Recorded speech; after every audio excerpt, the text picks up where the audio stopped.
GIDC વિસ્તારમાં અંત્રોલી ગામ નજીક મળી આવેલા અજાણ્યા યુવકની હત્યાનો ભેદ સુરત ગ્રામ્ય પોલીસ અને જિલ્લા એલસીબીએ ગણતરીના દિવસોમાં જ ઉકેલી કાઢ્યો છે। મૃતકની ઓળખ રાજસ્થાનના ઉદયપુરના 22 વર્ષીય રમેશ જોશી તરીકે થઈ છે, જ્યારે હત્યાના આરોપમાં બિહારના વૈશાલી જિલ્લાના રહેવાસી અને ટ્રાન્સપોર્ટ કંપનીમાં ક્લીનર તરીકે કામ કરતા 27 વર્ષીય રોશન કુમાર મિશ્રાની ધરપકડ કરવામાં આવી છે।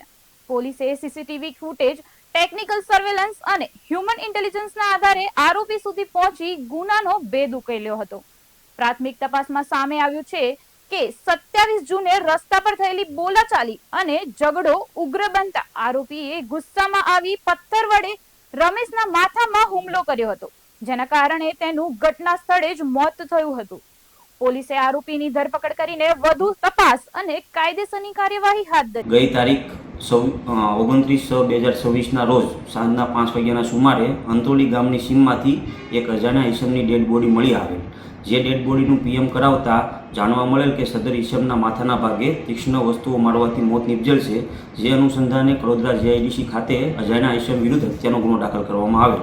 સદર ગુનો શોધી કાઢવા માટે પોલીસ મહાનિરીક્ષક શ્રી પ્રેમવીરસિંહ સાહેબ તથા પોલીસ અધિક્ષક શ્રી રાજેશ ઘડિયા સાહેબ સુરતનાઓએ સૂચના અને માર્ગદર્શન આપેલ, જે અનુસંધાને કડોદરા જીઆઈડીસી તથા એલસીબીની અલગ અલગ ટીમો બનાવી અને ચોક્કસ દિશામાં ટીમ વર્ક હાથ ધરેલ।